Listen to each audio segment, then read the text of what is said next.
Assalamualaikum warahmatullahi wabarakatuh. Perkenalkan, nama saya Tresnawati Mega Putri dari kelas akuntansi B, NPM 4343340320230008. Di sini saya akan menjelaskan materi tentang perpajakan dan pasar. Pajak adalah pembayaran wajib kepada negara yang bersifatnya wajib menurut undang-undang, tanpa balas jasa secara langsung dan digunakan untuk kepentingan negara.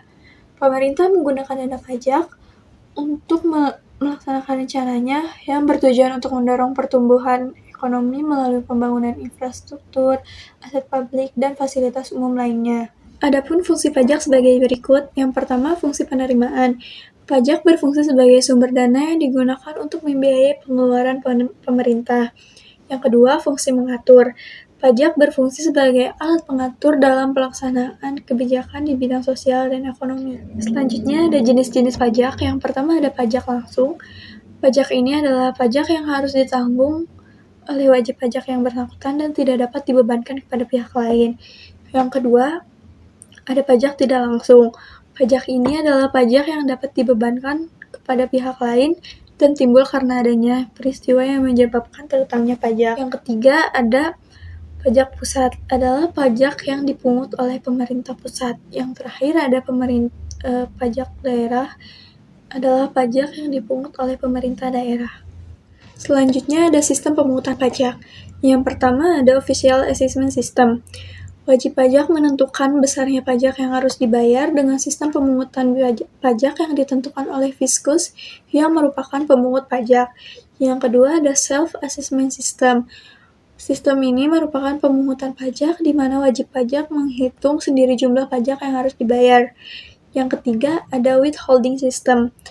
Merupakan sistem pemungutan pajak yang besarnya pajak dihitung bukan oleh Fiskus maupun wajib pajak, melainkan oleh pihak ketiga seperti bendaharawan. Selanjutnya ada macam-macam pajak. Yang pertama pajak penghasilan pasal 21 adalah pajak yang dikenakan atas penghasilan yang diperoleh oleh wajib pajak yang berupa gaji, upah, honorarium, tunjangan, dan pembayaran lain dengan nama dan dalam bentuk apapun yang sehubungan dengan pekerjaan atau jabatan.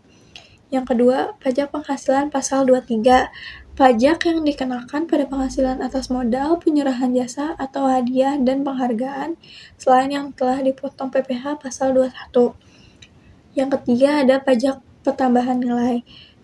Pajak yang dipungut pada saat penyerahan barang kena pajak atau jasa kena pajak. Sederhananya, ini adalah pajak yang ditambahkan dari pungut atas suatu transaksi. Saham merupakan surat bukti atau tanda kepemilikan bagian modal dari suatu perseroan terbatas. Dengan demikian, seorang pemegang saham pada hakikatnya merupakan peserta pemilik dari suatu perusahaan, di mana investor turut mendapatkan hasil keuntungan yang diperoleh dan turut menanggung kerugian yang dialami perusahaan. Pasar saham adalah komponen pasar bebas. Hal ini memungkinkan perusahaan untuk mengumpulkan uang dengan menawarkan saham dan obligasi, dan memungkinkan investor untuk berpartisipasi dalam pencapaian keuangan perusahaan, memperoleh keuntungan melalui capital gain, dan memperoleh pendapatan melalui dividen. Saham dibagi menjadi dua jenis, yaitu saham biasa dan saham preferen. Saham biasa adalah saham yang mewakili jumlah kepemilikan dalam suatu perusahaan. Sedangkan saham preferen adalah saham yang memberikan hak untuk mendapatkan dividen dahulu dari saham biasa, di samping itu mempunyai preferensi untuk mengajukan usul pencalonan direksi atau komisaris.